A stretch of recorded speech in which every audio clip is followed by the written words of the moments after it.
오늘 우리 함께 보실 하나님 말씀은 신명기 31장 1절에서 8절의 말씀입니다. 신명기 31장 1절에서 8절까지의 말씀을 우리 한 절씩 교독해서 읽겠습니다. 제가 먼저 읽겠습니다. 또 모세가 가서 온 이스라엘에게 이 말씀을 전하여 그들에게 이르되 이제 내 나이 120세라 내가 더 이상 출입하지 못하겠고 여호와께서도 내게 이르시기를 너는 이 요단을 건너지 못하리라 하셨느니라. 여호와께서 이미 말씀하신 것과 같이 내 하나님 여호와께서 너보다 먼저 건너가사 이 민족들을 내 앞에서 멸하시고 내가 그 땅을 차지하게 할 것이며 여호수아는 내 앞에서 건너갈지라. 또한 여호와께서 이미 멸하신 아모리 왕 시온과 옥과 및 그 땅에 행하신 것과 같이 그들에게도 행하실 것이라. 또한 여호와께서 그들을 너희 앞에 넘기시리니 너희는 내가 너희에게 명한 모든 명령보다 그들에게 행할 것이라. 너희는 강하고 담대하여라. 두려워하지 말라. 그들 앞에서 떨지 말라. 이는 내 하나님 여호와 그가 너와 함께 가시며 결코 너를 떠나지 아니하시며 버리지 아니하실 것임이라 하고, 모세가 여호수아를 불러 온 이스라엘의 목전에서 그에게 이르되 너는 강하고 담대하라. 너는 이 백성을 거느리고 여호와께서 그들의 조상에게 주리라고 맹세하신 땅에 들어가서 그들에게 그 땅을 차지하게 하라. 그리하면 여호와 그가 내 앞에서 가시며 너와 함께 하사 너를 떠나지 아니하시며 버리지 아니하시리니 너는 두려워하지 말라 놀라지 말라. 아멘. 여러분, 새해를 잘 시작하고 또 한 3일 정도 지났습니다. 여러분, 어떻게 올 한 해 먹으신 마음에 세운 계획들이 있으십니까? 그 계획들이 어찌됐건 간에 이 한 해가 다 가는 그 때에는 하나님 내게 주셨던 은혜와 소망들로 자리할 수 있기를 소망합니다. 아시다시피 제가 베이커스필드직에서 한 6년 정도 살다가 왔는데, 베이커스필드 지역은 거의 이맘때쯤 되면은 안개가 굉장히 많이 끼어요. 한 11월부터 한 3월까지는 또 안개가 되게 많이 끼는 날들이 있거든요. 근데 한 번은 새벽에 새벽 예배 가려고 일어나서 집에서 딱 나왔는데, 거라지를 딱 나왔는데 안개가 너무 심하게 낀 거예요. 6년 동안 살면서 그렇게 심한 안개는 그날 아마 처음 봤던 것 같아요. 거의 골목에서 도로로 나오는 길까지 한 20-30m 앞도 정확히 보이지 않을 정도로 정말 안개가 자욱하게 꼈는데, 매일 교회 왔다 갔다 몇 번씩, 하루에도 몇 번씩 왔다 갔다 하는 길이라 굉장히 익숙한 길이어서 골목을 벗어나고 아마 그냥 좀 과장되게 얘기하면 눈 감고도 교회 찾아갈 수 있을 정도로 그런 길이었는데, 이 안개가 딱 끼니까 너무 무섭더라고요. 그래서 그냥 약간 더듬더듬하는 그런 심정으로 조심조심 운전을 해서 골목에서 딱 나와서 이제 도로를 만나는 길까지 왔는데, 도로에 딱 들어오니까 양쪽에서 왔다 갔다 하는 차들 때문에 내가 언제 진입을 해야 될지 이게 잘 판단이 안 섰어요. 그래서 오늘 새벽은 그냥 안개 핑계 대고 가지 말까 이런 마음도 있었고, 그런데 안 갈 수가 없다라는 생각 때문에 그래도 가봐야지, 천천히 가봐야겠다 싶어가지고 그냥 이렇게 조심스럽게 이제 딱 들어갔어요. 근데 딱 이제 섰는데 신호등도 앞에 있는 신호등이 이 불빛이 잘 희미해서 보일 등 말 등 그 정도 됐어요. 근데 바로 앞에 차가 한 대 있더라고요. 그래서 속으로 내심 다행이다, 요 차를 따라서 가면 되겠다 싶어가지고 이제 그 차를 따라서 이제 쭉 차의 불빛을 놓치지 않기 위해서 그 차의 불빛만 보고 따라갔던 적이 있어요. 가다 보니까 이제 저희 집 사는 동네를 조금 벗어나니까 안개가 좀 거치고 이제 그때부터는 길이 조금 보여서 교회 잘 도착했던 적이 있는데, 여러분 혹시 안개가 끼어 있는 길을, 자욱한 안개가 있는 길들 혹시 운전해 보신 적이 있습니까? 제가 그때 느낀 딱 저의 마음은 거의 안대를, 그러니까 눈에 이게 뭔가를 덮어 씌우고 운전하는 그런 기분이었어요. 전혀 보이지 않아가지고 되게 좀 무서웠는데, 한 조사를 찾아보니까 안개 낀 날 사고가 일어나면은 그때 뭐 다치거나 죽는 확률이 평상시보다 4배는 높다라고 하더라고요.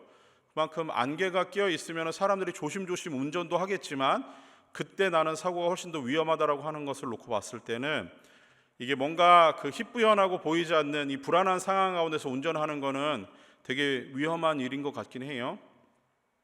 실제로 2023년 그 미국 루지애나주에서 그 슈퍼 안개로 인해서 교통사고가 하나 큰 게 났었대요. 근데 보니까 무려 차량이 158대가 추돌하는, 부딪혀가지고 충돌해가지고 그 7명이 그때 죽고 25명이 부상을 당한 그런 사고가 있었고, 그 158대 차량을 끄집어내고 교통을 정리하는 데만 걸리는 시간이 그 한 12시간 이상이 걸릴 정도로 아주 큰 사고가 있었대요.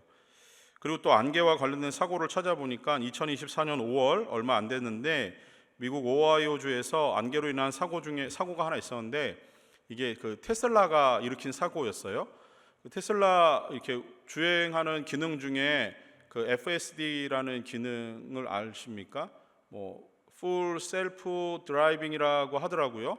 그러니까 혼자 지가 운전하는 뭐 그런 건 것 같아요. 그걸 켜고 이제 운전하던 한 운전자가 그 갑자기 이렇게 그 지나가는 열차가 있는데 차량이 그 테슬라 차량이 거기서 멈춰서지 않아가지고 그 사람이 너무 놀라가지고 자기가 브레이크를 밟고 핸들을 옆으로 꺾었대요. 그래가지고 큰 사고는 모면을 했는데 차는 많이 부서져서 뭐 그 사진 뉴스를 보니까 그런 사진이 있더라고요. 근데 그 이후에 왜 도대체 테슬라가 그 기능을 가지고 그것을 감지하지 못했을까? 조사 결과를 보니까 안개가 자욱하게 껴가지고 테슬라의 그 FSD 기능 자체가 안개로 인해서 앞에 있는 기차가 지나다니는 길의 선로도 제대로 감지하지 못했고 또 신호등 불빛도 감지하지 못해서 그런 사고가 났다라고 합니다. 그래서 테슬라를 타시는 분들은 늘 조심한 마음으로 항상 눈을 앞에 전방 주시하고 운전을 하셔야 돼요. 자, 마찬가지로 안개를 좀 이야기했는데 안개 낀 날 운전한다라는 건 아까도 말씀을 드렸지만 약간 그 앞이 보이지 않는 뭔가 막막하고 좀 불안한 상황 가운데서 운전하는 그런 기분을 가지고 그 누구나 다 그런 것 같아요. 앞에 어떤 보이지 않는 길들을 걸어갈 때 혹은 내가 걸어가야 되는 그 길에 대한 어떤 그 보이지 않는 길뿐만이 아니라 내 눈이 마치 감겨 있는 것 같이 불안한 미래를 걸어갈 때 우리가 어떻게 그 길을 걸어가야 될 것인가, 뭔가 눈을 감고 앞으로 걸어간다라고 하는 것은 실제로는 큰 도전이기도 하고 되게 큰 위험이 앞에 어떤 위험이 있는지 모르니까 큰 무모한 일일 것 같습니다. 한 번은 그 TV를 보다가 그 이런 게임의 어떤 한 종류를 하는 걸 봤는데 이 네모난 상자에 어떤 물체를 넣어요. 그런데 거기에 이제 손을 넣어가지고 안에 있는 물체가 무엇인지를 맞추는 게임인데 게임을 하는 이 당사자는 안에 어떤 것이 있는지 전혀 보이지 않고 이제 앞에 있는 시청자들만 그 안에 뭐가 담겨 있는지 보여주었어요. 그런데 그 안에 이렇게 물 속에 미꾸라지를 이렇게 많이 풀어놓고 그것을 이렇게 만져서 뭔지 맞히는 게임이었어요. 그런데 거기에 참여했던 그 게임에 참가한 모든 사람들이 하나같이 그 박스 안에 손을 넣는 걸 엄청 주저해요. 간신히 막 그 손을 넣었는데 이 시청자 입장에서는 거기에 뭐가 있는지 아니까 그게 이렇게 막 무서운 일은 아니에요. 뭐 미꾸라지가 그래봐야 느끼는 그 미끌미끌한 것 때문에 저는 별로 안 좋아하긴 하는데 그게 막 물거나 무서운 건 아니잖아요. 근데 거기에 손을 넣는 걸 엄청 주저해요. 그러다 손을 넣고 이렇게 좀 깊이 넣었다가 갑자기 이 미꾸라지 한 마리가 손에 닿기라도 한다면 아주 그냥 기겁을 하고 막 그 자지러지게 막 소리 지르는 일들이 있었는데 이게 그 보이는 상황이라면은 그렇게 무서워할 일은 아닐 거예요. 근데 보이지 않으니까 사람이 갖고 있는 이 두려움, 보이지 않는 것에 대한 불안한 마음, 이게 복합적으로 작용을 해가지고 막 소리를 지르게 되고 지켜보는 사람은 재밌고 뭐 이런 게임이었던 것 같아요. 자, 그런 상황을 한번 우리가 조금 그 마음으로 한번 생각해 보세요. 내가 어떤 게임이 임하고 있는데 이 게임이 도대체 무엇을 하려고 하는 게임인지도 모르고 또 실제로 내가 걸어가려고 하는 길 자체가 보이지 않는 길을 더듬더듬 찾아서 가야 되는 상황에 놓였을 때 나는 어떤 마음일까? 자, 오늘 본문의 말씀을 보면은 이스라엘 백성들이 그들의 앞에 놓여 있는 이 삶 자체가 이제 하나님이 약속으로 주신 가나안 땅으로 들어가야 되는데 그 땅은 약속의 땅입니다. 그리고 하나님이 그 땅을 반드시 주시겠다라고 약속을 하신 땅이에요. 말씀하신 땅인데 그 땅을 들어가는 그 앞전에 서가지고 이스라엘 백성들이 느끼게 되는 두려움, 공포 이런 마음이 있었어요. 하나님이 주시겠다라고 했지만 그들에게는 뭔가 불안한 요소가 보여요. 그게 오늘 말씀을 보니까 두 가지의 불안 요소가 보여요.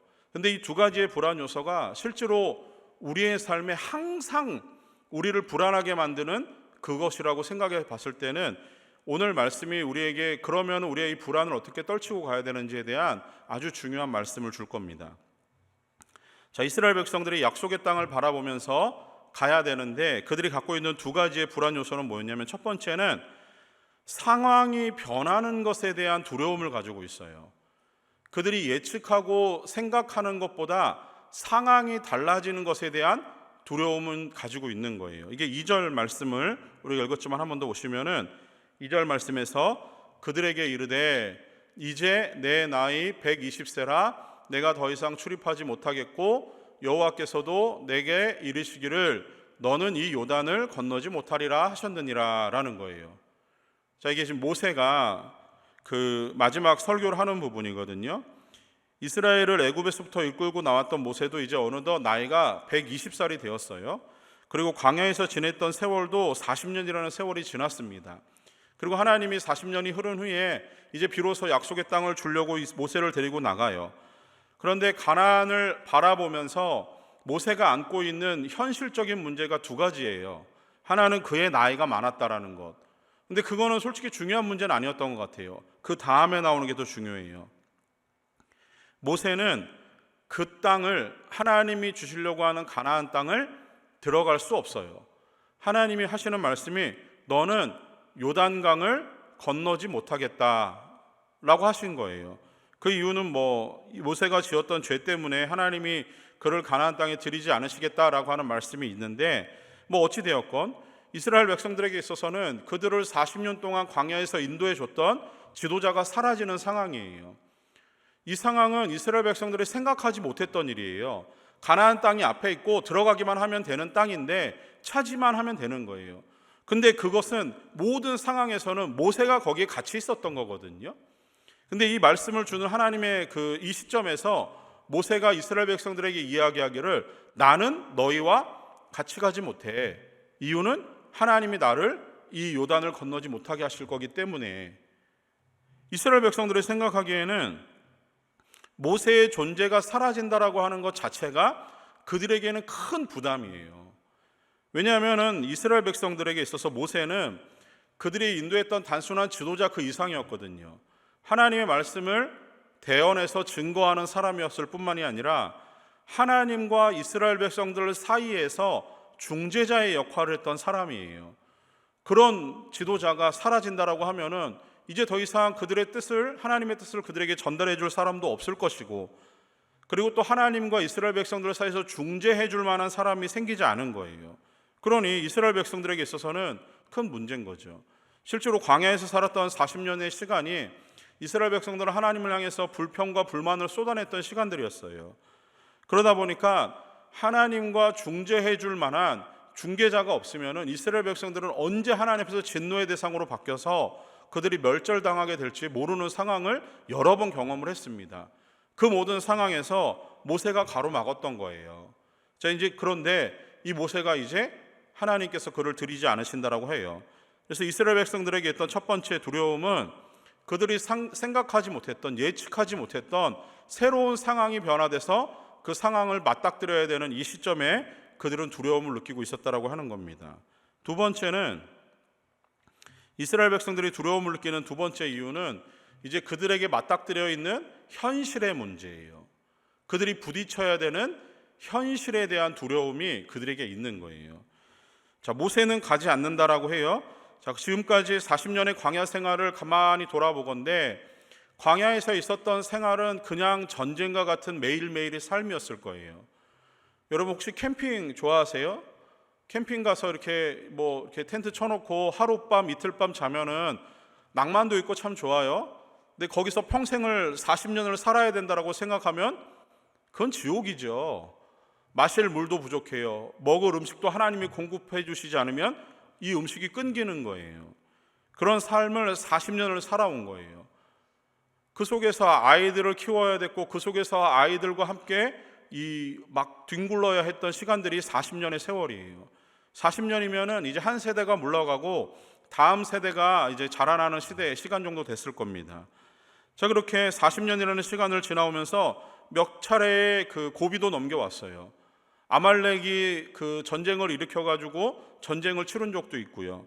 하여튼 뭐 꾸역꾸역 정말 하나님이 그들의 멱살을 잡고 끌고 오듯이 가나안 목전까지 온 거예요. 앞까지 온 거예요. 자, 그들 스스로는 그렇게 자신들과의 끊임없는 전쟁을 치르면서 왔던 시간들인데, 자, 이제는 그 싸움의 대상이 바뀝니다. 자기와 싸우는 싸움이 아니라 이제는 분명한 적이 있어요. 싸움의 적이 있어요. 그들이 부딪혀야 되는 적은 가나안 땅에 들어가는 순간부터 가나안 땅에 거주하고 있는 그 7 족속들과의 싸움을 싸워야 되는 상황입니다. 그런데 현실적인 문제가 그렇게 녹록치 않아요. 가나안에 있던 족속들은 이미 그 철기로 된 그 철로 만들어진 무기를 가지고 있었고, 조직된 군대가 있었고, 왕이 있어요. 그리고 그들은 성을 쌓아놓고 방어하는 입장이에요. 근데 이스라엘 백성들은 어떻습니까? 이스라엘 백성들에게는 무기가 없어요. 그리고 그들은 40년이라는 시간 동안 먹고 사는 그 일만 집중했지 군사훈련을 받아본 적도 없어요. 전술 따위는 당연히 없었을 거예요. 그들에게 제대로 된 무기도 없고 전술도 없고 군대도 없는데, 또 심지어 왕도, 그들을 다스렸던, 그들을 지도했던 모세라는 존재도 없잖아요. 이제 그들이 싸워야 되는 이 전쟁은 피가 터지고 살이 터지는 그런 전쟁인데 그들에게는 아무것도 없어요. 그러니 현실적인 문제가 지금 바로 이거죠. 이스라엘 백성들이 정말 좋은 무기가 있고 갖춰진 군대가 있다 하더라도 전쟁이라는 것 자체는 살상 죽고 사는 문제예요. 그런데 아무것도 없는데 어떻게 막강한 무기를 가지고 있고 훌륭한 성을 가지고 있고 조직된 군대가 있는 그 민족들과 싸울 수 있는가? 상황은 변하고 현실적인 문제에 부딪혀 있는 이스라엘 백성들 앞에 그들은 당연히 한 걸음 내딛는 게 너무너무 공포스러웠을 거예요. 그 마음을 모세가 이 본문의 말씀을 통해서 위로를 합니다. 그러면서 이러한 이 이스라엘 백성들이 가지고 있는 불안을 모세가 간파를 해요. 그리고 우리가 2025년이라는 새해를 맞이하면서 이 한 해를 또 지나가야 되는데, 누구는 이 한 해가 우리에게 별다른 의미가 없는 한 해로 다가올 수도 있어요. 불안한 미래가 아닐 수도 있어요. 내가 주어져 있는 나의 삶이 너무 평안하고 좋아서 그냥 내 안에 어떤 불안의 요소가 없을 수도 있습니다. 그런데 사람이 살아가면서 언젠가는 이 모든 불안, 가지고 있는 공포, 현실에 부딪혀야 되는 문제들이 항상 있을 수밖에 없는 거예요. 주님 나라에 가기 전까지는. 이 문제 앞에 섰을 때 우리가 그러면은 이 불안하고 공포스러운 마음을 어떻게 다스려야 되는지, 오늘 제가 여러분과 나누려고 하는 그 메시지는 딱 하나예요. 모세의 이 설교를 통해서 저는 여러분과 함께 우리가 겪고 있는 이 불안, 이 공포, 마치 앞길이 보이지 않는, 그리고 희뿌연한 한 걸음 한 걸음을 내딛는 우리의 미래의 걸음 가운데 우리는 어떻게 무엇을 붙들어야 되는지, 그 메시지는 한 포인트입니다. 그것은 오늘 본문이 우리에게 분명히 말씀이에요. 하나님이 모세를 통해서 이스라엘 백성들에게 하시는 말씀은 내가 너희와 함께 갈 거야. 내가 너희와 했던 약속을 꼭 지킬 거야. 자, 이게 무엇이죠? 이것은 하나님의 약속을 믿고 하나님이 하시는 일들을 바라보며 따라가는 그 태도에 있다라고 하는 겁니다. 오늘 우리가 붙들어야 될 한 가지는, 우리는 하나님의 말씀을 듣고 그것을 믿고 그것을 통해서 우리 삶에서 역사하시는 하나님을 바라보면서 우리의 믿음이 흔들리지 않고 한 걸음 한 걸음 나가는 우리의 삶은 곧 하나님이 우리의 삶의 불확신을 제거하고 확실한, 그리고 하나님이 보장하는 그 삶을 살 수 있게 하는 가장 중요한 핵심이라고 하는 거예요. 하나님은 이 말씀을 주시면서 이스라엘 백성들에게 모세를 통해서 계속 하시는 말씀이 강하고 담대하고 두려워하지 말라는 거예요. 강하고 담대하고 두려워하지 말래요. 그 이유가 어디에 있는지 아십니까? 하나님은 함께 하신다라고 약속을 했지만 하나님이 하신 약속을 믿지 않으면 그 약속은 의미가 없어요. 그러니 이스라엘 백성들에게 계속 하시는 말씀은 강하고 담대하고 두려워하지 말라는 거예요. 하나님이 함께 하시니까 된다라고 하는 거예요. 이스라엘 백성들은 경험적으로 40년이라는 시간을 앞길을 책임져 주었던 모세라는 존재가 사라집니다. 그런데 모세가 이스라엘 백성들의 미래를 책임지는 지도자가 아니었어요. 모세는 단순히 하나님이 세우셔서 이스라엘 백성들을 가나안이 보이는 요단강 바로 앞까지 인도하라고 사명을 주신 사명자에 불과해요. 이 모든 걸음을 걷게 하시고 이 모든 삶을 살게 하셨던 그 분은 바로 하나님이시라고 하는 거죠. 하나님은 40년이라는 시간이 지나는 동안 단 한 번도 실패한 적이 없어요. 단 한 번의 실수도 하신 적이 없어요. 모세를 바라보면 불안하고 공포스럽고 한 발을 내딛는 게 두렵지만 사라진 모세를 통해서도 하나님은 여전히 건재하신 거예요. 하나님은 여전히 하나님의 주권적인 일하심을 통해서 하나님의 능력으로 이스라엘을 지키고 계세요. 이스라엘을 보호해 주시는 거예요. 약속의 땅이 보이는 현장까지 하나님이 함께 하셨어요. 그리고 하나님이 하시는 말씀은 내가 그 땅에 너희와 함께 들어가겠다라고 하는 거예요. 자, 그 땅의 의미는 여러 가지 의미가 있지만 제일 큰 의미는 뭐냐면 하나님이 그 땅에 들어가서 그 땅에서 하나님이 이스라엘 백성들을 통치하시는 참된 왕이 되고 싶으신 거거든요. 하나님께서 그 땅에 들어가시면서 뭐라고 하시냐면 내가 너희보다 먼저 들어가시겠대요. 그러니 너희는 두려워하지 말고 강하고 담대함으로 나를 따라오라고 하는 겁니다. 4절 말씀해 보세요. 이미 멸하신 아모리 왕 시온과 옥과 및 그 땅에 행하신 것과 같이 그들에게도 행하실 것이라 라는 거예요. 자, 이게 무슨 의미냐면은 이스라엘 백성들이 40년을 지나오면서 요단을 중심으로 동쪽에 있었을 때와 요단을 건너면 서쪽 땅이 가나안 땅입니다. 동쪽에 있었을 때 하나님께서 그 이스라엘 백성들과 동쪽 편에 있던 가나안 족속들을 이렇게 전쟁을 벌이신 부분이 있어요. 그때 하나님께서 그들을 제압을 하셨어요. 이게 신명기 2장 32절에서 34절 말씀에 나옵니다. 자, 여기를 한번 보시면은 시온이 그의 모든 백성을 거느리고 나와서 우리를 대적하며 야하스에서 싸울 때 우리 하나님 여호와께서 그를 우리에게 넘기심에 우리가 그와 그의 아들들과 그의 모든 백성을 쳤고 그때 우리가 그의 모든 성읍을 점령하고 그의 각 성읍을 그 남녀와 유아와 함께 하나도 남기지 아니하고 진멸하였고 이렇게 나와요. 이스라엘 백성들은 이 싸움에서도 무기가 없어요. 전술이 없어요. 군대가 없습니다. 근데 이 싸움을 누가 싸웠습니까? 하나님이 싸우게 하신 거예요. 그리고 이 싸움의 승리는 하나님이 승리하신 거예요. 이스라엘 백성들은 하나님의 승리에 그들의 승리를 맞이하게 된 겁니다. 그리고 2장 36절 말씀에서도 우리 하나님 여호와께서 그 모든 땅을 우리에게 넘겨주심으로 이렇게 나와요. 그러니까 요단강을 중심으로 동편에 있는 모든 땅들을 하나님이 이스라엘 백성들에게 주셨어요. 약속하셨으니까 주신 거예요. 자, 그와 같은 의미에서 하나님께서 이스라엘 백성들에게 이제 그 요단 서편으로 넘어가면은 그 땅도 주시겠다라고 하는 거예요. 지금까지 그랬던 것처럼 가나안 땅에 들어가서 치르게 되는 모든 전쟁도 결국은 하나님의 손에 달려 있다라고 하는 거예요. 무기가 중요하지 않아요. 전술이 중요하지 않아요. 갖추어진 군대가 문제가 아닌 거예요. 우리가 가진 실력과 우리가 가진 능력과 내가 가진 여러 가지 재능이 중요한 게 아닌 거예요. 우리가 살아가는 하루하루의 삶의 주인은 하나님이신 거예요. 그 믿음을 가지고 살아가느냐 그렇지 않느냐가 우리가 살아가는 미래의 모든 승패를 결정하는 중요한 원인입니다. 그래서 하나님께서는 31장 5절 말씀에서 이렇게 말씀하세요. 또한 여호와께서 그들을 너희 앞에 넘기시리니. 맥락은 이거예요. 요단 동편에서 있었던 그 족속들을 하나님께서 멸하시고 치셨던 것처럼 요단강을 건너서 서편에 들어가서 가나안 땅을 정복할 때도 너희 앞에 그들을 넘기시겠대요. 전쟁의 승패는 이제 끝난 겁니다. 그러니 하나님이 하시는 말씀은 뭐예요?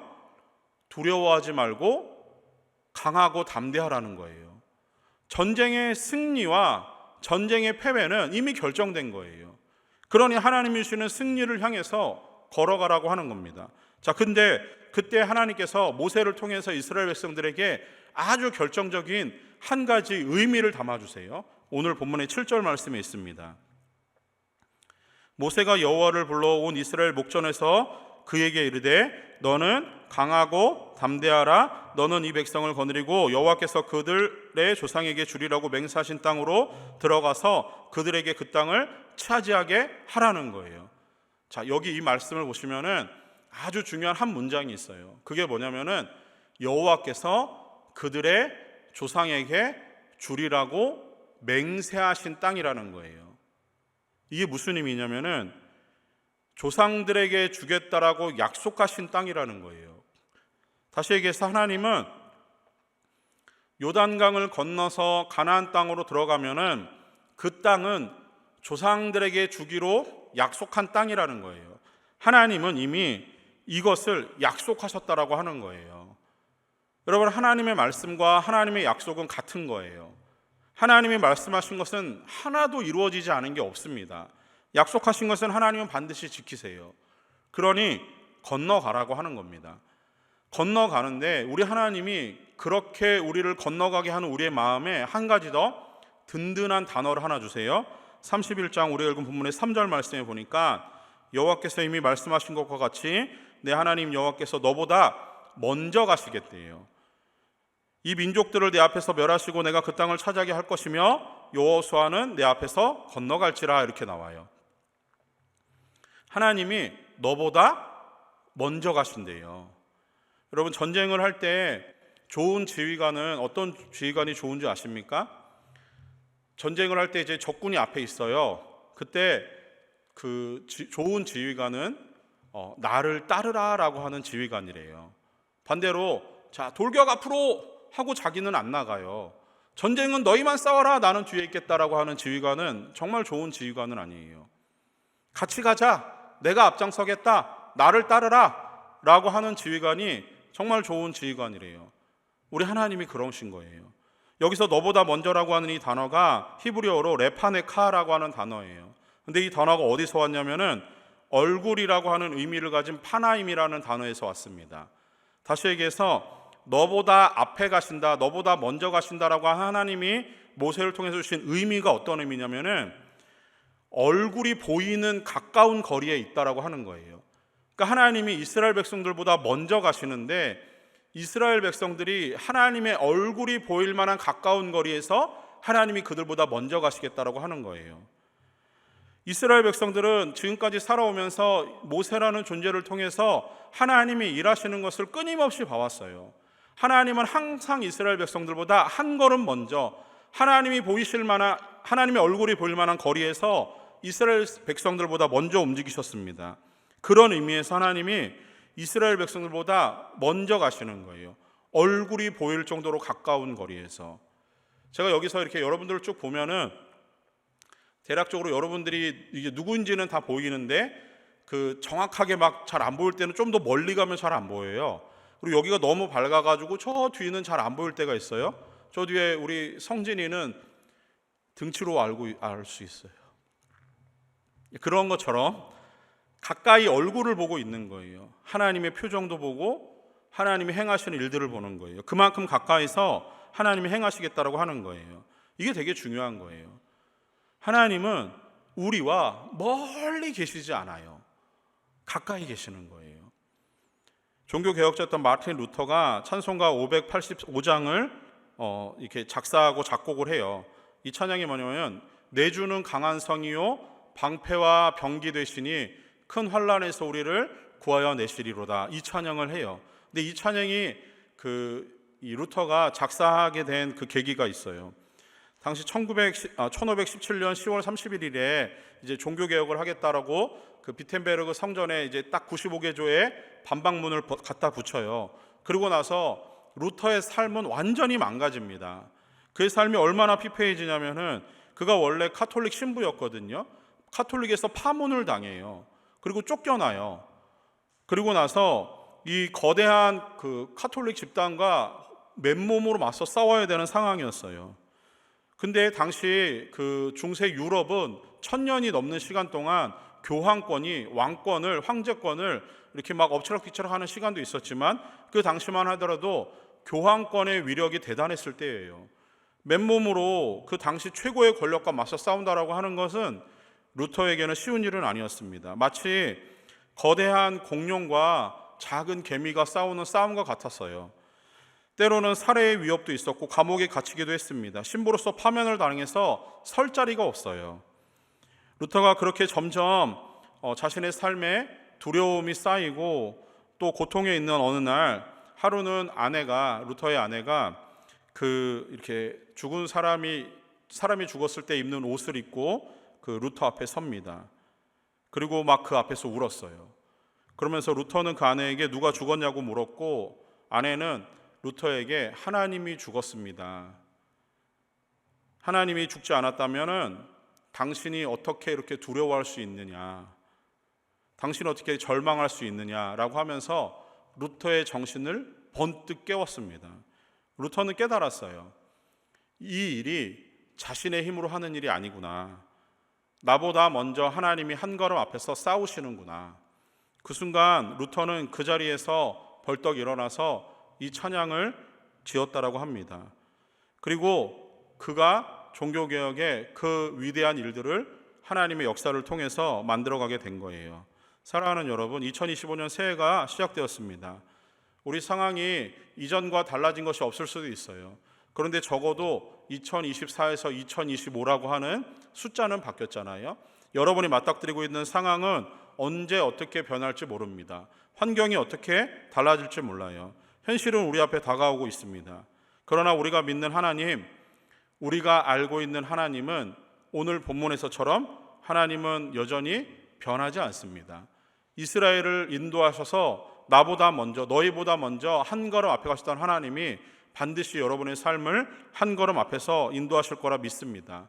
지금이나 그때나 하나님은 여전히 건재하십니다. 하나님은 달라지지 않으세요. 여전히 하나님은 말씀하고 계십니다.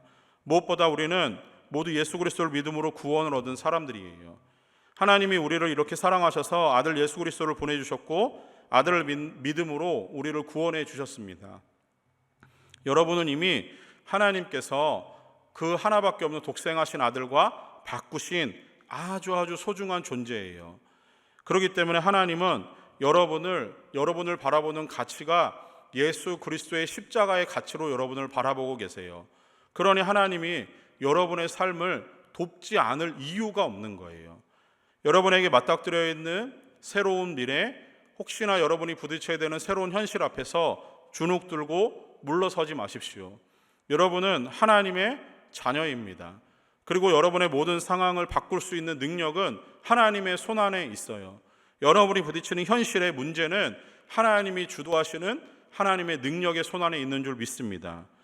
하나님은 여러분 하나하나를 바라보시고 여러분의 가치를 예수 그리스도의 십자가에 당하신 그 고난과 고통의 가치로 여러분을 바라보세요. 그래서 하나님은 언제나 여러분을 지켜주시고 여러분의 삶을 도와주시는 겁니다. 여러분이 적어도 하나님 나라에 이르는 그날까지 하나님은 여러분보다 한 발자국 앞에서 여러분의 삶을 인도하실 거라 믿습니다. 시편 121편 이 4절 5절 말씀에 보면은 하나님이 얼마나 열정적으로 여러분을 가까이서 지켜주고 계시는지 시인이 이렇게 노래해요. 이스라엘을 지키시는 이는 졸지도 아니하시고 주무시지도 아니하실 열정을 가지고 하나님은 여러분을 지키시는데 여러분의 오른쪽에서 그늘이 되어주신대요. 오른쪽에서 그늘이 되어주신다라고 하는 것은 그늘이 되어줄 정도로 가까이 계신다라고 하는 의미 아니겠습니까? 사랑하는 여러분, 여러분이 어떤 삶을 살건 여러분이 맞닥뜨리는 2025년 한 해와 여러분이 계획하고 기도하고 소망하는 일들이 어떤 것이 되었건 괜찮아요. 하나님이 여러분과 함께 하십니다. 여러분의 삶을 완성시키고 이루어 가실 분은 여러분의 능력이 아니고 하나님이 주도하시는 하나님의 손 안에 있는 줄 믿습니다. 내가 살아가는 하루하루의 삶은 하나님이 주도하시는 삶이에요. 그 삶을 우리가 믿음의 눈으로 바라보고 우리 앞에서 행하시는 하나님 앞에 하나님께 소망을 두고 살아갈 수 있다면 여러분의 삶은 안전할 줄 믿습니다. 여러분 믿음의 눈을 뜨세요. 그리고 언제나 여러분과 함께 하시는 하나님, 그리고 언제나 여러분의 가장 가까운 거리에서 하나님이 얼굴을 보이시며 여러분과 행하시는 그 가까운 거리에 계심을 믿고 하나님의 일하심을 기대하고 여러분에게 주어져 있는 모든 시간들을 기쁨과 감사함으로 살아갈 수 있기를 소망합니다. 하나님은 반드시 여러분을 지키시고 여러분보다 한 걸음 앞에서 여러분의 삶을 돕고 계시는 줄 믿습니다. 그 하나님을 믿음의 눈으로 바라보며 걸어갈 수 있는 우리 청년들 될 수 있기를 간절히 소망합니다. 기도하겠습니다. 사랑의 하나님 아버지, 은혜를 감사